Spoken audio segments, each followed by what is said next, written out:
જય મહાકાલ. હે મારા વહાલા શિવભક્ત ભાઈઓ અને બહેનો, સ્પિરિચ્યુઅલ ભૂમિ ગુજરાતી ચેનલ પર આજે હું તમારા માટે એક એવો અદ્ભુત રૂવાડા ઊભા કરી દે અને બંધ આંખો ઉઘાડી દે એવો વિડીયો લઈને આવી છું, જે કદાચ તમે આખા યુટ્યુબ પર ક્યાંય નહીં જોયો હોય.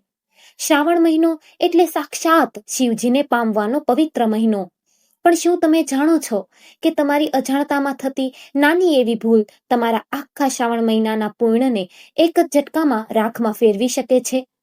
ભક્તો, જીવનમાં ગમે તેવી વિકટ પરિસ્થિતિ કે મુસીબત કેમ ન આવી પડે, પણ શ્રાવણના આ પવિત્ર દિવસોમાં આ 5 ભૂંડા કામ ક્યારેય ભૂલથી પણ ન કરતા. નહીંતર તમારા બધા જ ઉપવાસ અને પૂજાનું ફળ શૂન્ય થઈ જશે. આજે આપણે એવા ગુપ્ત રહસ્યો ખોલવાના છીએ કે શ્રાવણના વ્રતમાં રીંગણા ખાવા કેમ વર્જિત છે, ભગવાન ભોળાનાથ પર હળદર ચડાવવી કેમ મહાપાપ ગણાય છે, કઈ એવી 3 પ્રકારની સ્ત્રીઓ છે જેને શ્રાવણ સોમવારનું વ્રત ભૂલથી પણ ન રાખવું જોઈએ, અને શિવલિંગ પર જળ ચડાવવાની એ સાચી રીત કઈ છે જેની મોટાભાગના ભક્તોને ખબર જ નથી હોતી. આ બધી જ ગૂઢ અને અતિ દુર્લભ વાતો આજે આપણે આ વિડીયોમાં વિસ્તારથી કરવાના છીએ. વિડીયોમાં આગળ વધતા પહેલા કોમેન્ટ બોક્સમાં આપણા કૈલાશપતિ દેવાધિદેવ ભોળાનાથનું સ્મરણ કરીને આખી કોમેન્ટ બોક્સને હર હર મહાદેવના નાદથી ગુંજવી દેજો અને આ જ્ઞાનવર્ધક વિડીયોને એક લાઈક ચોક્કસથી કરી દેજો. ભગવાન શિવજીની ભક્તિનો આ માર્ગ અત્યંત પવિત્ર અને ચમત્કારથી ભરેલો છે, માટે આ વિડીયોને એક પળ માટે પણ અધવચ્ચેથી છોડીને જવાની ભૂલ ક્યારેય ન કરતા, કારણ કે શાસ્ત્રોમાં ચોખ્ખું લખ્યું છે કે અધૂરું જ્ઞાન ઝેર સમાન હોય છે અને તે હંમેશા જીવનમાં મુશ્કેલીઓ જ નોતરે છે. ભક્તો, આપણા હિન્દુ પંચાંગ મુજબ વર્ષ 2026માં શ્રાવણનો આ મહામંગલકારી મહિનો 13 ઓગસ્ટ ગુરુવારના પાવન દહાડેથી શરૂ થઈને 11 સપ્ટેમ્બર સુધી ચાલવાનો છે. આ પૂરો મહિનો દેવાધિદેવ મહાદેવ અને જગતજનની મા ભગવતી પાર્વતીની આરાધના અને ભક્તિ કરવા માટે સર્વશ્રેષ્ઠ માનવામાં આવ્યો છે. આ વર્ષના શ્રાવણમાં કુલ 4 અતિ પવિત્ર સોમવારના વ્રત આવે છે, જેનો ધાર્મિક મહિમા ખરેખર અપરંપાર છે. પહેલો શ્રાવણ સોમવાર 17 ઓગસ્ટે, બીજો 24 ઓગસ્ટે, ત્રીજો 31 ઓગસ્ટે અને શ્રાવણનો ચોથો તથા અંતિમ સોમવાર 7 સપ્ટેમ્બરે ઉજવવામાં આવશે. શ્રાવણની પૂર્ણાહુતિ સપ્ટેમ્બર મહિનાના શુક્રવારે થશે.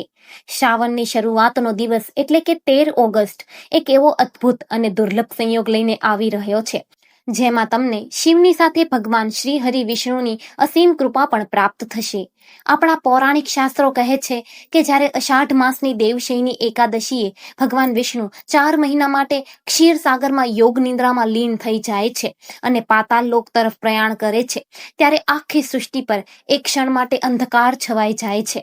આ સમયે પૂરા બ્રહ્માંડ અને સૃષ્ટિના સંચાલનની સંપૂર્ણ જવાબદારી ખુદ મહાદેવ પોતાના હાથમાં લઈ લે છે. આ એવો સમય છે જ્યારે શિવજી પૃથ્વી પર ભ્રમણ કરે છે અને પોતાના ભક્તોની સાચા હૃદયની પ્રાર્થનાથી તરત રીઝી જાય છે. આખો શ્રાવણ મહિનો શિવલિંગ પર માત્ર એક લોટો જળ અને બીલીપત્ર અર્પણ કરવાથી મનુષ્યના 7 જન્મોના પાપ બળીને ભસ્મ થઈ જાય છે. જે કુંવારી કન્યાઓ આ વ્રત રાખે છે તેની કુંડળીના સઘળા ગ્રહદશો શાંત થઈ જાય છે અને તેને સાક્ષાત શિવ જેવા જ ઉત્તમ વરની પ્રાપ્તિ થાય છે. અને જે પરણેલી સ્ત્રીઓ આ વ્રત રાખે છે તેના અખંડ સૌભાગ્ય પર આવનારી અકાળ સંકટની છાયા પણ કાયમ માટે દૂર ભાગી જાય છે. પણ યાદ રાખજો ભક્તો, શ્રાવણ સોમવારની પૂજા બહારથી જેટલી સહેલી લાગે છે, તેના અદ્રશ્ય નિયમો એટલા જ કડક અને ગંભીર છે. જો કોઈ મનુષ્ય ખાલી લોક દેખાડા માટે કે અહંકારમાં આવીને નિયમો જાણ્યા વગર આ વ્રત રાખશે તો તેને પુણ્ય મળવાને બદલે શિવજીના ક્રોધનો સામનો કરવો પડી શકે છે. ઊભા રહો, શિવલિંગ પર જળ ચડાવવાનું એક એવું ગહન અને સાચું રહસ્ય છે જે આજકાલ કોઈ બતાવતું જ નથી. જ્યારે આપણે શિવ મંદિરે જઈએ છીએ ત્યારે આપણી એક ખરાબ ટેવ હોય છે કે આપણે સીધા જ મંદિરના નળમાંથી કે શિવાલયના આંગણામાં મૂકેલા વોટર ફિલ્ટરમાંથી લોટો ભરીને શિવજી પર ચડાવી દઈએ છીએ. શાસ્ત્રોના મતે આ ઘોર અજ્ઞાનતા અને વર્જિત કર્મ છે. મંદિરનું જળ હંમેશા પારકું જળ કહેવાય છે. મંદિરનું પરિસર એ ત્યાંના પૂજારીનું ઘર છે, માટે એ જળ પર માત્ર પૂજારીનો જ હક છે. તમારે હંમેશા તમારા પોતાના ઘરના રસોડામાંથી, માટલામાંથી કે શુદ્ધ જળપાત્રમાંથી તાંબા, ચાંદી કે પિત્તળના કળશમાં જળ ભરીને જ મંદિરે જવું જોઈએ. આની પાછળનું મોટું આધ્યાત્મિક અને વૈજ્ઞાનિક રહસ્ય એ છે કે જ્યારે તમે તમારા ઘરમાંથી જળ લઈને ચાલીને કે વાહન દ્વારા શિવાલય તરફ પ્રયાણ કરો છો ત્યારે રસ્તામાં એ જળ તમારા ઘરની નકારાત્મક ઉર્જા, તમારા પરિવારના સભ્યોની શારીરિક પીડા, પિતૃઓનો કષ્ટ અને તમારા ઘરમાં તમામ દુઃખોને પોતાનામાં ખેંચી લે છે. અને જ્યારે એ જળ તમે મહાદેવના શિવલિંગ પર અર્પણ કરો છો ત્યારે ભોળાનાથ તમારા એ તમામ કષ્ટોને પોતાના ગળાના ઝેરની જેમ ધારણ કરીને ભસ્મ કરી દે છે. જો તમે મંદિરનું જળ લઈને સીધું ચડાવી દેશો તો તમે તમારા ઘરનું કોઈ કષ્ટ મહાદેવને સોંપ્યું જ નહીં. તમારી યાત્રા અધૂરી રહી ગઈ અને એ પૂજાનું ફળ પણ સાવ શૂન્ય થઈ ગયું. શિવલિંગ પરથી વહીને આવતા જળનો મહિમા તો અમૃત સમાન છે. જ્યારે શિવલિંગ પર જળની અખંડ ધારા પડે છે ત્યારે તે શિવલિંગ નીચે બનેલી જળધારીમાંથી થઈને એક ચોક્કસ દિશામાં વહી જાય છે. સૌથી મોટો અને કડક નિયમ એ છે કે શિવલિંગની જળધારીમાંથી બહાર વહેતા આ પવિત્ર જળને ક્યારેય ભૂલે ચૂકે પણ ઓળંગવું ન જોઈએ. આ વહેતા જળમાં શિવની અલૌકિક અને પ્રબળ ઉર્જા સમાયેલી હોય છે. જો કોઈ સામાન્ય મનુષ્ય તેને ઓળંગે તો તેના શરીરના ઉર્જા ચક્રો વિખેરાઈ જાય છે અને માનસિક સંતુલન પણ ખોરવાઈ શકે છે. પણ હા, શાસ્ત્રો કહે છે કે વહેતા જળને અમૃત માનીને ભક્તે પોતાના પાત્રમાં થોડું ઝીલી લેવું જોઈએ અને ઘરે લાવવું જોઈએ. જો તમારા ઘરમાં કોઈ નાના બાળકને કે મોટા બુજુર્ગને સખત તાવ આવતો હોય કે દવાથી પણ રોગ મટતો ન હોય તો આ દિવ્ય ચરણામૃતના 2 ટીપા તેને પીવડાવી દો અને થોડો છંટકાવ તેના પર કરો. મહાદેવના આશીર્વાદથી ગમે તેવો ભયંકર તાવ પણ મિનિટોમાં ગાયબ થવા લાગશે. જો આંખોમાં કચરો આવતો હોય, આંખો લાલ રહેતી હોય કે ઉંમર વધવાની સાથે દ્રષ્ટિ ઝાંખી પડી રહી હોય તો આ જળને સવારમાં આંખોની પાંપણ પર લગાવવું ચાલુ કરી દો. ધીરે ધીરે મોટામાં મોટો રોગ પણ મહાદેવની દયાથી સાફ થઈ જશે. આ વધેલા જળને તમારા ઘરના આંગણામાં, ચારે ખૂણામાં, મુખ્ય દરવાજે અને તિજોરીની પાસે છાંટવાથી ઘરમાં રહેલી ખરાબ બલાઓ, નકારાત્મક શક્તિઓ અને કોઈએ કરેલા કામણ ટુમણ કાયમ માટે નષ્ટ થઈ જાય છે. વર્ષોથી ગાયબ થયેલી ઘરની સુખ શાંતિ પાછી ફરશે અને બરકત થવા લાગશે. પણ એક વાત ખાસ ધ્યાન રાખજો કે આ પવિત્ર જળને ક્યારેય પગ ન લગાવવો જોઈએ અને શૌચાલય કે અશુદ્ધ જગ્યાની આસપાસ તો તેને ભૂલથી પણ ન લઈ જવું, નહીંતર તેના પરિણામ સાવ વિપરીત આવી શકે છે. ભગવાન ભોળાનાથ તો માત્ર એક લોટા સાદા જળથી પણ રાજી થઈ જાય છે, કારણ કે તેઓ આશુતોષ છે. પણ જો તમારા જીવનમાં કોઈ એવી ખાસ અને જૂની અધૂરી કામના છે જે વર્ષોથી પૂરી નથી થતી તો શ્રાવણમાં જળમાં અમુક ખાસ વસ્તુઓ ભેળવી ખૂબ જરૂરી છે. જો તમે શ્રાવણમાં શિવલિંગ પર શેરડીનો તાજો રસ ચડાવવાનું શરૂ કરો તો સાક્ષાત માતા લક્ષ્મી તમારા ઘરમાં વાસ કરશે. ગરીબીનો પહાડ ગમે તેટલો મોટો કેમ ન હોય તે મહાદેવના ચરણોમાં નમી જાય છે. જો તમને લાગતું હોય કે તમારા ઘરમાં પિતૃદોષ છે, રાહુ કેતુની દશા ચાલી રહી છે કે બનતા કામ છેલ્લી ઘડીએ બગડી જાય છે તો જળમાં થોડા કાળા તલ નાખીને ઓમ નમઃ શિવાય ના 108 વાર જાપ સાથે શિવલિંગ પર અર્પણ કરો. હવે વાત કરીએ શિવજીના સૌથી વહાલા ધતુરાની. લોકો અજાણતા જ ગમે તેટલા ધતુરા શિવલિંગ પર ચડાવી દે છે, જે સાવ અયોગ્ય છે. શાસ્ત્રો મુજબ શિવલિંગ પર ધતુરો હંમેશા એકી સંખ્યામાં જ ચડાવવો જોઈએ, જેમ કે 1, 3 કે 5. આ ધતુરો ખરેખર તો મનુષ્યની અંદર છુપાયેલા કામ, ક્રોધ, લોભ, મોહ અને અહંકાર નામના વિકારોનું પ્રતીક છે. જ્યારે તમે તેને એકી સંખ્યામાં ચડાવો છો ત્યારે તમે તમારી બુરાઈઓને મહાદેવને સમર્પિત કરી રહ્યા છો. ભગવાનને શ્રાવણમાં પંચામૃતનો ભોગ ધરાવવો અત્યંત શુભ મનાય છે. તેમાં શુદ્ધ ગાયનું કાચું દૂધ, ઘટ્ટ દહીં, ઘરનું કાઢેલું ઘી, શુદ્ધ મધ અને સાકર હોવી જોઈએ. ક્યારેય પણ બહારનું પેકેટવાળું કે ભેળસેળવાળું દૂધ કે સામગ્રી વાપરવી નહીં. અને એક અતિ મહત્વની વાત, પંચામૃત બનાવવા માટે ક્યારેય તાંબાના વાસણનો ઉપયોગ ન કરવો. તાંબાના પાત્રમાં દૂધ કે દહીં રાખવાથી કેમિકલ પ્રક્રિયા થાય છે અને તે પંચામૃત ઝેરી એટલે કે એસિડિક બની જાય છે, જેને શિવલિંગ પર ચડાવવું પાપ ગણાય છે. માટે હંમેશા પિત્તળ, ચાંદી, કાંસા કે માટીના પવિત્ર વાસણનો જ ઉપયોગ કરવો જોઈએ. ભગવાન શિવજીને ચડાવેલો કોઈ પણ પ્રસાદ વ્રતધારીએ પોતે ખાવો ન જોઈએ, તેને અશુદ્ધિ કે દોષ મનાય છે. વિડીયોની શરૂઆતમાં મેં તમને કહ્યું હતું કે શ્રાવણમાં રીંગણા કેમ ન ખાવા જોઈએ અને હળદર કેમ ન ચડાવવી. ભક્તો, શાસ્ત્રોમાં રીંગણાને તામસિક અને અશુદ્ધ ભોજન માનવામાં આવ્યું છે. વળી શ્રાવણના ચોમાસામાં રીંગણાની અંદર સૂક્ષ્મ જીવડાઓ ઉત્પન્ન થવાની શક્યતા સૌથી વધુ હોય છે. ઉપવાસમાં જો અજાણતામાં પણ આવો જીવ તમારા પેટમાં જાય તો તે અહિંસાના નિયમનો ભંગ છે અને તમારું વ્રત તરત જ ખંડિત થઈ જાય છે.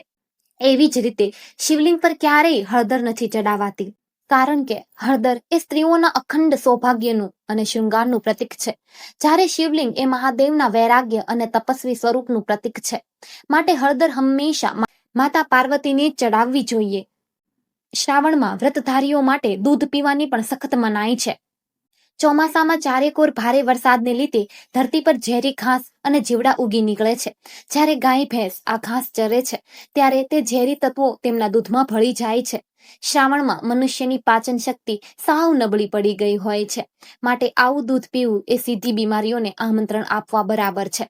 શાસ્ત્રોમાં આ દૂધ માત્ર નાના બાળકો, બીમાર કે અશક્ત બુજુર્ગોને જ આપવાની છૂટ છે. જો કોઈ સાજો સમો વ્રતધારી શ્રાવણમાં દૂધ પીવે તો તેનું વ્રત એ જ ઘડીએ તૂટી જાય છે. વ્રત દરમિયાન લોકો ફરાળના નામે કુટ્ટુ કે રાજગરાના લોટની પૂરીઓ કે શીરો હોંશે હોંશે ખાય છે, પણ બજારમાં મળતા આ ફરાળી લોટમાં એક મોટું રહસ્ય છુપાયેલું છે. આ લોટ લાંબા સમયથી ગોડાઉનમાં દળીને પડેલો હોવાથી તેમાં ભેજ લાગે છે અને ઝીણા જીવડા પડી જાય છે, જેને નરી આંખે જોવા અઘરા છે. જો તમે તેને ઝીણી ચાળણીથી ચાળ્યા વગર કે તડકે સૂકવ્યા વગર સીધો જ વાપરી લો છો તો અજાણતા તમે જીવ હત્યાનું ઘોર પાપ કરી બેસો છો. વ્રતમાં મીઠાના નામે માત્ર ને માત્ર શુદ્ધ સિંધવનું મીઠું જ વાપરવું જોઈએ. સાદા દરિયાઈ મીઠાનો એક દાણો પણ તમારા આખા વ્રતને અશુદ્ધ કરી નાખે છે.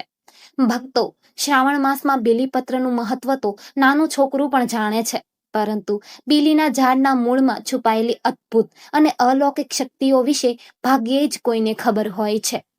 શ્રાવણના કોઈ પણ સોમવારે સૂર્યોદય પહેલા ઉઠી સ્નાન કરી બીલીના એક જૂના વૃક્ષ પાસે જાઓ. ત્યાં ધૂપ દીપ પ્રગટાવીને પ્રાર્થના કરો અને લાકડાથી કે હાથથી પ્રેમપૂર્વક તેના મૂળનો એક નાનો ટુકડો તોડી લાવો. તેમાં ભૂલથી પણ લોખંડ કે કુહાડી જ અડાડવી નહીં. આ ટુકડાને ઘરે લાવી ગંગાજળ અને કાચા દૂધથી ધોઈ લો. પહેલા શિવલિંગ પર અડાડો અને પછી મહાદેવનો પ્રસાદ માનીને તેને ચાંદી, તાંબા કે પિત્તળના તાવીજમાં ભરી લો. તેને લાલ કે કાળા દોરામાં તમારા ગળામાં કે જમણા હાથ પર ધારણ કરી લો. ભક્તો, આ કોઈ સાધારણ લાકડું નથી રહેતું, પણ સાક્ષાત ભોળાનાથનું ત્રિશૂળ અને તમારું રક્ષા કવચ બની જાય છે. આ પહેર્યા પછી દુનિયાની કોઈ મેલી વિદ્યા કે નકારાત્મક શક્તિ તમારી આસપાસ ભટકી પણ નહીં શકે. તમને ડરામણા સપના આવતા બંધ થઈ જશે અને તમારો અટકેલો વેપાર સડાસડાટ પ્રગતિ કરવા લાગશે. ભગવાન શિવ અને માતા પાર્વતી આ પૂરા બ્રહ્માંડના સૌથી પ્રથમ અને આદર્શ દંપતી મનાય છે. એટલે શ્રાવણના વ્રતમાં પતિ પત્નીના પરસ્પરના વ્યવહાર અને માનસિક પવિત્રતાનો બહુ ઊંડો સંબંધ રહેલો છે. જે પતિ પત્ની શ્રાવણ મહિનામાં કે ખાસ કરીને સોમવારના વ્રતના પવિત્ર દહાડે ઘરમાં એકબીજા સાથે ગાળાગાળી કરે છે, મેણા ટોણા મારે છે કે ઘરમાં કંકાસ અને ક્લેશ ઊભો કરે છે, તેમને શ્રાવણનું વ્રત રાખવાનો કોઈ જ અધિકાર નથી. આવી અશાંત સ્થિતિમાં તમે ભૂખ્યા રહીને વ્રત રાખશો તો પણ મહાદેવ તમારું એ વ્રત ક્યારેય સ્વીકારશે નહીં અને તમારા પૂર્ણની ઉર્જા એ જ ઘડીએ નષ્ટ થઈ જશે. દેવી દેવતાઓ હંમેશા પતિ પત્નીના પ્રેમ ભર્યા અને શાંતિપૂર્ણ જોડાથી જ પ્રસન્ન થાય છે. હવે વાત કરીએ એ 3 પ્રકારની સ્ત્રીઓની જેમણે શ્રાવણના કડક વ્રત રાખવાથી બચવું જોઈએ. આજકાલના આધુનિક જમાનામાં ઘણા યુવાનો કોર્ટમાં જઈને માત્ર કાગળિયા પર સહીઓ કરીને કોર્ટ મેરેજ કરી લે છે અને તેને જ પોતાના સંપૂર્ણ લગ્ન માનીને લે છે. પરંતુ આપણા સનાતન શાસ્ત્રો અને હિન્દુ ધર્મ મુજબ કોર્ટ મેરેજ એ માત્ર એક કાનૂની પ્રક્રિયા છે. જ્યાં સુધી પવિત્ર અગ્નિની સાક્ષીએ અને વૈદિક મંત્રોચ્ચાર સાથે કન્યાદાન અને 7 ફેરા લેવામાં ન આવે ત્યાં સુધી એ લગ્ન ધાર્મિક રીતે પૂર્ણ મનાતા નથી. આવી સ્ત્રીઓએ હજુ સુધી તેમના પતિના અડધા પૂર્ણની પ્રાપ્તિ થતી નથી અને તેઓ પૂર્ણ રૂપે અર્ધાંગિની કહેવાતી નથી. માટે જ્યાં સુધી લગ્નની ધાર્મિક વિધિ અને 7 ફેરા પૂરા ન થાય ત્યાં સુધી આવી સ્ત્રીઓએ શ્રાવણના કડક વ્રતોથી બચવું જોઈએ. શિવલિંગ સ્પર્શનો પણ એક બહુ મોટો અને કડક નિયમ છે. કુંવારી કન્યાઓએ પૂજા કરતી વખતે ભૂલે ચૂકે પણ શિવલિંગનો સીધો સ્પર્શ ન કરવો જોઈએ. શિવલિંગ એ સાક્ષાત મહાદેવની પ્રબળ, અનંત અને ગરમ ઉર્જાનું કેન્દ્ર છે. કુંવારી કન્યાઓનું શરીર આ તીવ્ર બ્રહ્માંડીય ઉર્જાને સહન કરવા માટે સક્ષમ નથી હોતું. જેનાથી તેમના જીવનમાં શારીરિક કે માનસિક તકલીફો આવી શકે છે. કુંવારી કન્યાઓએ હંમેશા શિવલિંગ નીચે બનેલી જળધારી કે માતા પાર્વતીની મૂર્તિનો જ સ્પર્શ કરવો જોઈએ અને દૂરથી જળ અર્પણ કરવું જોઈએ. આનાથી વિપરીત જે સ્ત્રીઓના વૈદિક લગ્ન પૂર્ણ થઈ ચૂક્યા છે તેઓ શિવલિંગનો સ્પર્શ કરી શકે છે અને ચંદનનો લેપ પણ લગાડી શકે છે. જ્યારે તમે પૂરી નિષ્ઠા, કડક નિયમો અને શુદ્ધ મનથી શ્રાવણનું વ્રત રાખો છો ત્યારે મહાદેવ તમારી પરીક્ષા પણ લે છે અને સાથે જ કેટલાક એવા દિવ્ય સંકેતો આપે છે જેને જોઈને ભક્ત ગદગદ થઈ જાય છે. જો શ્રાવણના પવિત્ર દિવસોમાં તમારા ઘરમાં કે આંગણામાં અચાનક કોઈ ચમકતો કાળો નાગ કે નાગણી જોડી રમતી દેખાય તો ડરીને બૂમો ન પાડતા કે તેમને લાકડીથી નુકસાન પહોંચાડવાનું પાપ ન કરતા. આ એ વાતનો સાક્ષાત સંકેત છે કે ખુદ મહાદેવના ગણો તમારા ઘરની રક્ષા કરવા આવી પહોંચ્યા છે અને તમારી કોઈ મોટી મનોકામના બહુ જલ્દી પૂરી થવાની છે. એવી જ રીતે જો શ્રાવણ દરમિયાન તમારા ઘરના મુખ્ય દરવાજે કોઈ ભૂખી ગાય કે સાક્ષાત નંદી મહારાજ આવીને ઊભા રહી જાય અને પૂંછડી હલાવે તો સમજી જાઓ કે મહાદેવ પોતે અદ્રશ્ય રૂપે તમારા દુઃખોનો અંત કરવા પધાર્યા છે. તમારે દોડીને તેમને લીલું ઘાસ કે શુદ્ધ ભોજન કરાવવું જોઈએ અને ભાલે કુમકુમનો ચાંદલો કરવો જોઈએ. શ્રાવણ મહિનામાં કેટલીય વાર આપણા ઘરમાં કાળા રંગનો એક મોટો ભમરો આવે છે જેને દેશી ભાષામાં લોકો ભીમરાજ કહે છે. જોકે આ કાળો ભમરો તમારા પૂજા ઘરમાં રાખેલા દીવા આસપાસ ચક્કર મારવા કે કાન પાસે ગુંજારવ કરે તો તેને ડરીને મારતા નહીં. શાસ્ત્રો મુજબ આ સાક્ષાત માતા દુર્ગાના બ્રાહ્મણી રૂપના દૂત છે. તેમનું ઘરમાં આવવું એ વાતની સાબિતી છે કે તમારા ઘર પર મંડરાતો કાળો જાદુ કે ખરાબ નજર માતા દુર્ગાના દૂતોએ ભસ્મ કરી દીધો છે અને હવે સુખ શાંતિનો વાસ થવાનો છે. ભક્તો, મહાદેવને 56 ભોગ કે સોના ચાંદીના વાસણોની કોઈ જરૂર નથી. એ તો માત્ર સાચા ભાવના અને શ્રદ્ધાના ભૂખ્યા છે. પણ જ્યારે તમે તેમને ભોગ ધરાવો છો ત્યારે શ્રાવણમાં બહારની માવાની મિલાવટી કે ભેળસેળવાળી મીઠાઈઓ ક્યારેય ન ધરાવવી. મીઠાઈ પર ચાંદીનો વરખ પણ ન હોવો જોઈએ કારણ કે તે બનાવવામાં કેટલીય અશુદ્ધ વસ્તુઓનો ઉપયોગ થાય છે જે મહાદેવને સખત અપ્રિય છે. ભોગ હંમેશા ઘરના શુદ્ધ દૂધમાંથી જ બનાવેલો હોવો જોઈએ. શ્રાવણના આ અદ્ભુત અને પવિત્ર પ્રસંગના અંતમાં ચાલો સાંભળીએ એ અમર પૌરાણિક કથા જેને સાંભળ્યા કે વાંચ્યા વગર શ્રાવણનો કોઈ પણ સોમવારનો ઉપવાસ કે પૂજા ક્યારેય પૂરેપૂરી ફળદાયી નથી થતી. સતયુગના સમયે જ્યારે દેવો અને દાનવો વચ્ચે અમૃત મેળવવાની ચાહમાં ક્ષીરસાગરમાં ભયંકર સમુદ્ર મંથન ચાલી રહ્યું હતું ત્યારે અચાનક સમુદ્રના પેટાળમાંથી એક ઘાટો કાળો અને અત્યંત ભયાનક ધુમાડો નીકળવા લાગ્યો. આ કોઈ સાધારણ ધુમાડો ન હતો. આ સાક્ષાત બ્રહ્માંડનું સૌથી ખતરનાક અને જીવલેણ હળાહળ નામનું મહાઝેર હતું. આ ઝેરની ગરમી અને જ્વાળાઓ એટલી પ્રચંડ હતી કે ત્રણેય લોકના જીવો તરફડીને મરવા લાગ્યા. દેવતાઓના મુકટ પીગળવા માંડ્યા અને આખી સૃષ્ટિ ત્રાહિમામ પોકારી ઉઠી. આ મહાસંકટ સમયે સૃષ્ટિને બચાવવા માટે બધા જ દેવો અને દાનવો ભગવાન ભોળાનાથના શરણે દોડી ગયા. ત્યારે આપણા પરમ દયાળુ મહાદેવે આખા બ્રહ્માંડની રક્ષા કાજે એ ભયંકર હળાહળ ઝેર પોતે ગટગટાવી લીધું પણ તેની શરીરની અંદર ન ઉતરવા દીધું અને પોતાના ગળામાં જ રોકી રાખ્યું. ઝેરની અસહ્ય તીવ્રતાથી મહાદેવનો કંઠ એકદમ નીલો પડી ગયો અને ત્યાંથી જ તેઓ સૃષ્ટિમાં નીલકંઠ કહેવાયા. તેમના ગળામાં થતી એ અગન અને અસહ્ય બળતરાને શાંત કરવા માટે જ તમામ દેવતાઓએ તેમની પર શીતળ જળ અને શુદ્ધ દૂધનો અવિરત અભિષેક કર્યો. બસ એટલે જ હે ભક્તો, આપણે આ પવિત્ર શ્રાવણ મહિનામાં ભોળાનાથ પર શ્રદ્ધાથી જળ અને દૂધ ચડાવીને એમનો હૃદયપૂર્વક આભાર માનીએ છીએ અને એમની ભક્તિમાં લીન થઈએ છીએ. હે મારા વહાલા ભક્તો, જો તમને સ્પિરિચ્યુઅલ ભૂમિ ગુજરાતીનો આ વિડીયો હૃદય સુધી સ્પર્શી ગયો હોય અને કંઈક સાવ નવું અને સાચું જ્ઞાન મળ્યું હોય તો કોમેન્ટમાં પૂરી શ્રદ્ધાથી હર હર મહાદેવ ચોક્કસ લખજો. સાથે જ આપણી આ ચેનલને સબસ્ક્રાઇબ કરીને બાજુમાં આપેલું નોટિફિકેશનલ બેલ આઇકન દબાવવાનું બિલકુલ ભૂલતા નહીં, જેથી આવા દિવ્ય વિડીયો તમને હંમેશા મળતા રહે. બોલો હર હર મહાદેવ, જય ભોળાનાથ.